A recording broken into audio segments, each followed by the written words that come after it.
Sí, nos quedamos en el ecocardiograma, doctor.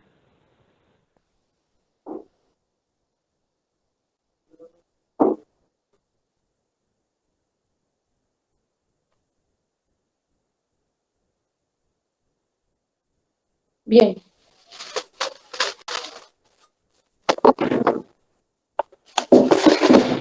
En cuanto al eco, ya les había mencionado que en la ventanilla se encuentra la aurícula. La aurícula derecha va a estar dilatada. En la ventanilla B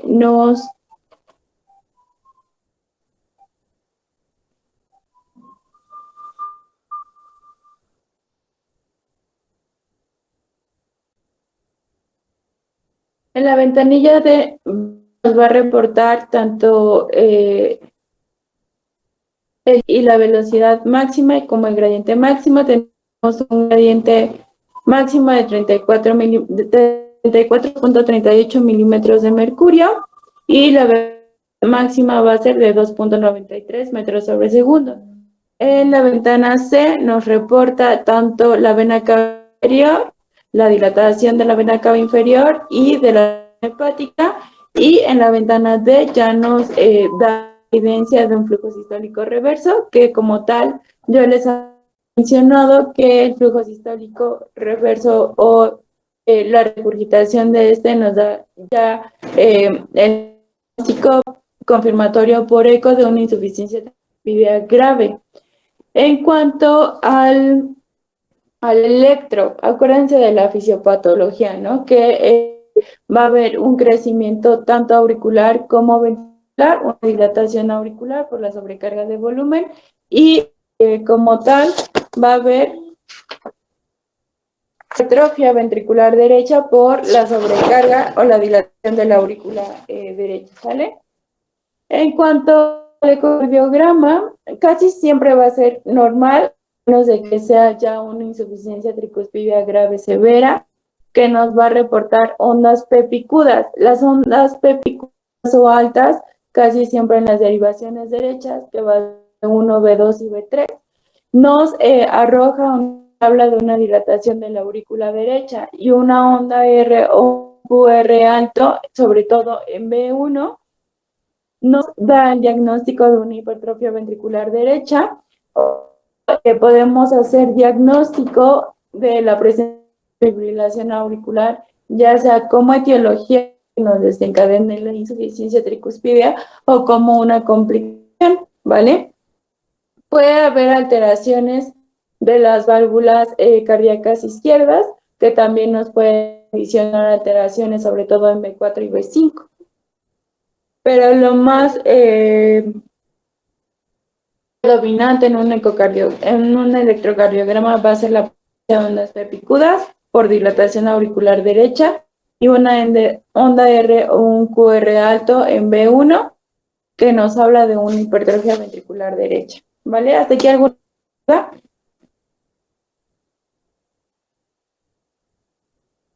¿Sí me escuchan?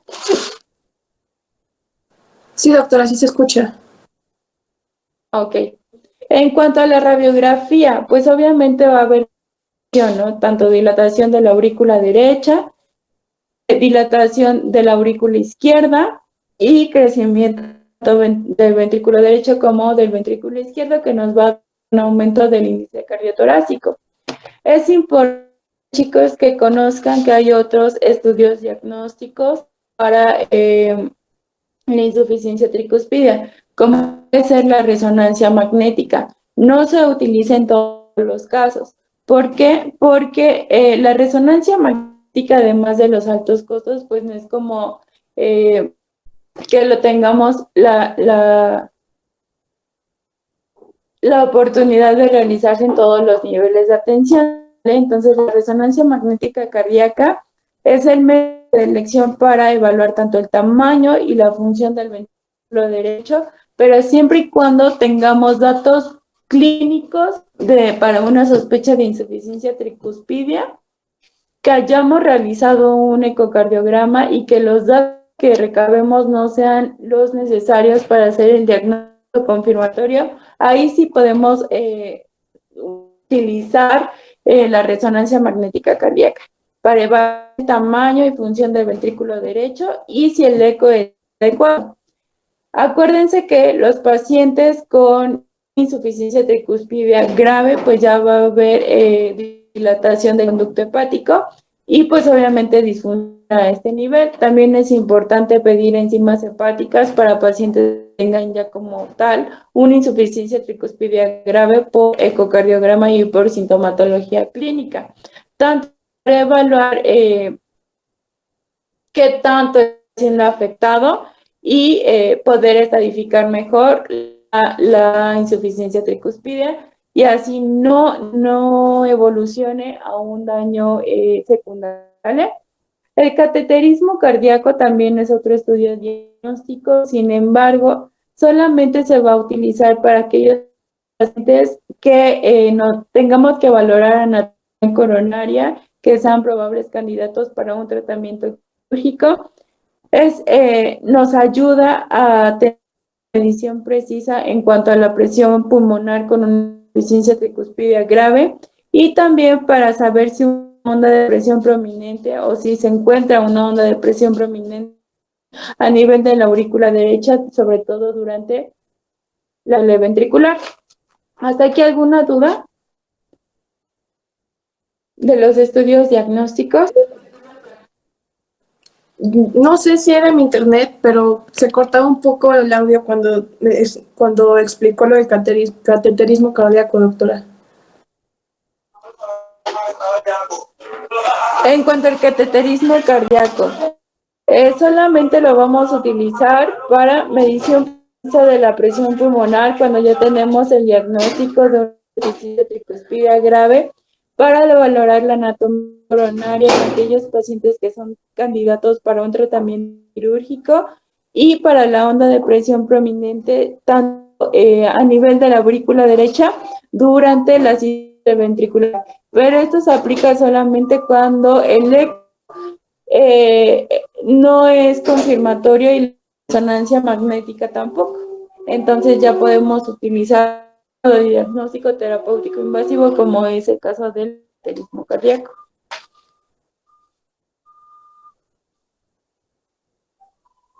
¿Sí? Ok, gracias, doctora. Disculpe, doctora. Okay, ¿alguien? Sí, disculpe, yo había encontrado que también se puede en el electro una onda P pulmonale, pero no sé en qué caso se presenta, o si siempre se presenta porque nos mencionaba de la onda P picuda.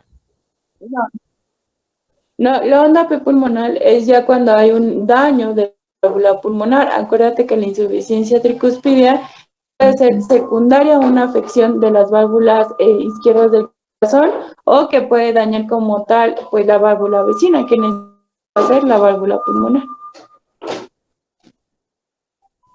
Gracias, doctora. ¿Sí, más tiene alguna otra duda? Bueno, en cuanto al tratamiento, el tratamiento puede ser médico y quirúrgico. Hablamos de un tratamiento médico cuando la insuficiencia tricuspidia ya sea por endocarditis o traumatismos. También fiebre reumática juega un papel o tiene un papel muy importante en nuestra población y es importante por la causa primaria, sale que en este caso sería pues la endocarditis o la fiebre reumática o en dado caso una insuficiencia cardíaca que nos puede condicionar a una insuficiencia tricuspide. Vamos a encaminarnos, como se los dije, crecimiento base funcional y hay que valorar si no hay evidencia de riesgo a realizar esfuerzos físicos en nuestros pacientes, que no se presenten síntomas cardinales como puede ser la fatiga, la disnea, dolor torácico, las palpitaciones o el síncope. Esto es al momento de la actividad física. Acuérdense que si se presentan estos síntomas, tenemos que hacer pues una valoración muy detallada, tanto clínica como en relación a los estudios de laboratorio y gabinete, para que no evolucione o no haya una alteración orgánica y funcional secundaria a una valvulopatía. ¿Sale? En cuanto al tratamiento quirúrgico, Lo vamos a utilizar cuando haya un agrandamiento o una disfunción moderada y progresiva del ventrículo derecho, cuando haya lesiones o presencia de lesiones de cavidades izquierdas, como puede ser afección de las válvulas aórtica y mitral, y cuando la insuficiencia tricúspide moderada tenga una dilatación leve del anillo valvular mayor a 40 milímetros de mercurio. Aquí ya podemos empezar a tener pacientes candidatos para tratamientos quirúrgicos. Hay tres técnicas principales a utilizar para la corrección de la insuficiencia tricúspide. Una puede ser la anuloplastía. La anuloplastía va a ser la sutura del anillo de la válvula tricúspide a una prótesis anular y esto nos da como reducción de la circunferencia del anillo. Otra va a ser la reparación valvular. Esta casi siempre se utiliza cuando hay malformación primaria de la válvula o cuando no es posible llevar a cabo la anuloplastía. Y el reemplazo se produce como el resultado de un carcinoide o de una anomalía de Einstein. Aquí podemos utilizar el reemplazo valvular. ¿Cómo es que se lleva a cabo? Va a ser una prótesis valvular. Esta se usa para reducir el riesgo de tromboembolias, ya sea asociado a bajas presiones en cavidades cardíacas derechas o a presiones diferenciales de cavidades izquierdas. Y las válvulas bioprotésicas que se introducen en las cavidades derechas, tienen una duración aproximadamente de 10 años. Después de 10 años suelen reintervenirse estos pacientes para el cambio de la válvula, ¿sale? Es importante que ustedes sepan que cuando se utiliza un reemplazo valvular, requiere de anticoagulantes temporales, ¿sale? Entonces es importante medir constantemente el INR en los pacientes, porque si no tienden a producir tromboembolias, se pueden agregar antes que tengamos sospecha de que pueden tener un tromboembolismo, podemos agregar dosis de aspirina de 75 a 100 miligramos cada 24 horas. También es importante administrar un tratamiento antagonista de la vitamina K. Este es por un tiempo interrumpido hasta que ya no encontremos alteraciones funcionales ni orgánicas en el ecocardiograma. Acuérdense que un poco después de ser intervenido quirúrgicamente se necesita un control ecocardiográfico y esto es casi siempre cada 6 meses. Y ya no encontramos el tratamiento mínimo para la vitamina K y los anticoagulantes tiene que ser de 6 meses. Después de que ya no encontremos hallazgos o alteraciones en cuanto al ecocardiograma, ya podemos ir disminuyendo las dosis gradualmente de estos fármacos. También podemos utilizar la heparina no fraccionada o de bajo peso molecular, excepto en aquellos pacientes que tengan un reemplazo valvular con prótesis mecánicas. En ellos está contraindicado. La warfarina como tal va a ser el único anticoagulante adecuado para la prevención de la tromboembolia en pacientes que tengan o que hayan recibido un tratamiento de válvulas protésicas. La warfarina es como el anticoagulante de acción, el que menos efectos adversos se ha observado en estos pacientes. También es importante la administración de la aldosterona, si ustedes leyeron, pero siempre y cuando haya una afección de las válvulas cardíacas izquierdas y ya tengamos como tal síntomas de congestión a nivel pulmonar, y con ello pues podemos administrar los antagonistas de la aldosterona en pacientes quirúrgicos. ¿Dudas del tratamiento, tanto médico y quirúrgico? No, doctora. Doctora, dijo que la heparina de bajo peso molecular estaba contraindicado en quiénes. Es que ahí se corta. En pacientes que hayan tenido un reemplazo valvular aórtico con prótesis mecánicas. Gracias. Sí. ¿Alguien tiene alguna otra duda?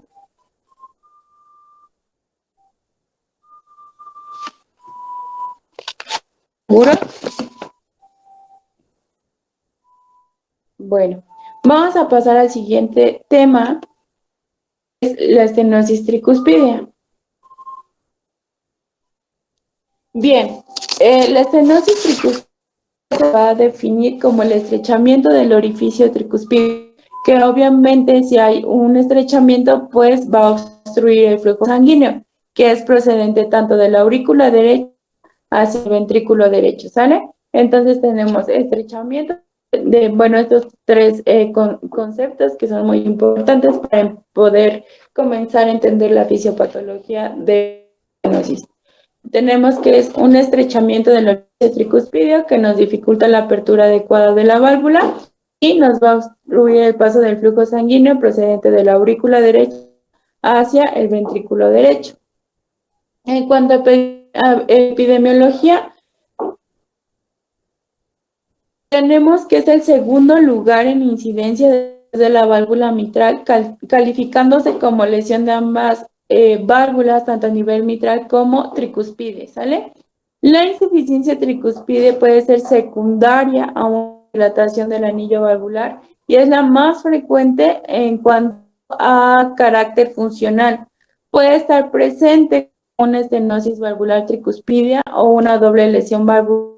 Su origen es más del 85% secundario a la fiebre reumática. Entonces también podemos estudiar aquí que la fiebre reumática es una de las etiologías más importantes para causar alguna valvulopatía, sobre todo de corazón derecho, ¿ok?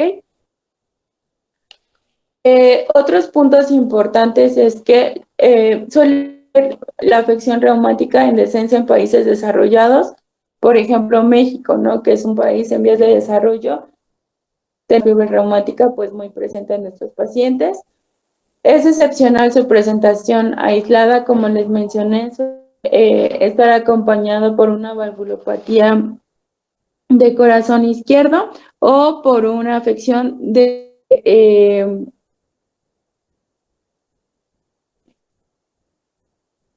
una válvula contigua.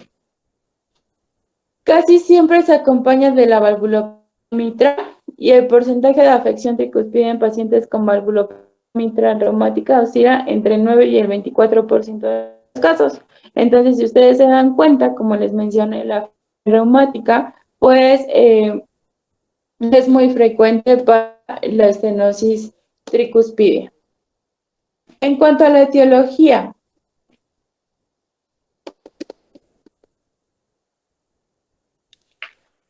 como les mencioné, la etiología más frecuente va a ser la fiebre reumática, se asocia a otras valvulopatías, sobre todo estenosis mitral o una doble lesión mitral, que es una insuficiencia con una estenosis, predomina en el sexo femenino. Hay causas raras de la estenosis tricúspide, como puede ser el síndrome carcinoide, linfoma o trombo de la aurícula derecha, o la presencia de una gran vegetación. Cuando hablamos de la presencia de una gran vegetación, pensamos o sospechamos como tal en endocarditis bacteriana y puede ser congénito también por una complicación interauricular o interventricular. También puede ser, o una de las causas etiológicas más frecuentes, el lupus eritematoso sistémico, el síndrome antifosfolípidos, un traumatismo cerrado de tórax también nos puede condicionar. Otras anormalidades congénitas, la enfermedad de Epstein o secundaria a una enfermedad metabólica enzimática como la enfermedad de Fabry o la enfermedad de Whipple. Esto también nos puede condicionar una estenosis tricúspide. Tenemos una clasificación lógica que puede ser una valvulopatía primaria o intrínseca o una enfermedad secundaria funcional. Cuando una valvulopatía primaria o intrínseca, hablamos de una anomalía estructural del aparato valvular. Y cuando hablamos de una enfermedad secundaria funcional, suele ser secundaria una consecuencia de factores que generalmente conducen a una dilatación del anillo tricúspide. Con frecuencia puede ser por una cardiopatía izquierda o por una hipertensión a nivel ventricular. ¿Ok? Acuérdense, una hipertensión a nivel ventricular casi siempre nos condiciona una dilatación y con ella una disfunción del ventrículo derecho, sobre todo, ¿va? ¿Hasta aquí alguna duda, chicos?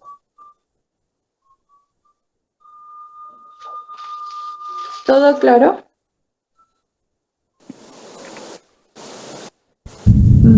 En la clasificación primaria, ¿cuáles eran los ejemplos?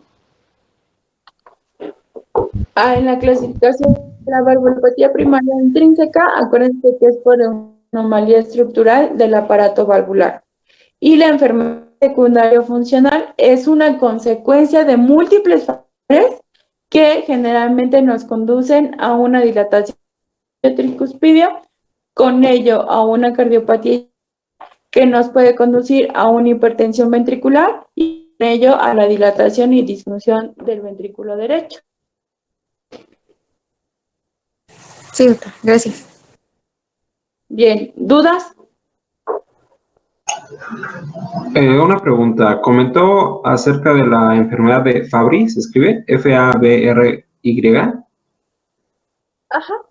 ¿Sí? Ok. Gracias. Sí, eso es como, no es tan frecuente como la fiebre reumática, pero también podemos tener alteraciones o enfermedades metabólicas o enzimáticas. ¿Sale? Gracias. Sí, chicos. ¿Alguien más? Bueno, si no hay más dudas, hasta aquí lo dejamos el día de hoy. Mañana comenzaremos a ver la fisiopatología, el cuadro y el diagnóstico, y comienzo a revisar casos tanto de estenosis como de insuficiencia tricuspidia, y con eso cerraríamos el tema de valvulopatías. ¿Ok? Sí, doctora, gracias. Bueno, Sí, doctor. Sí, doctora. chicos, entonces, nos vemos el día de mañana. Que tengan un excelente día. Gracias, doctora, igualmente. Adiós. Doctora, bonita tarde.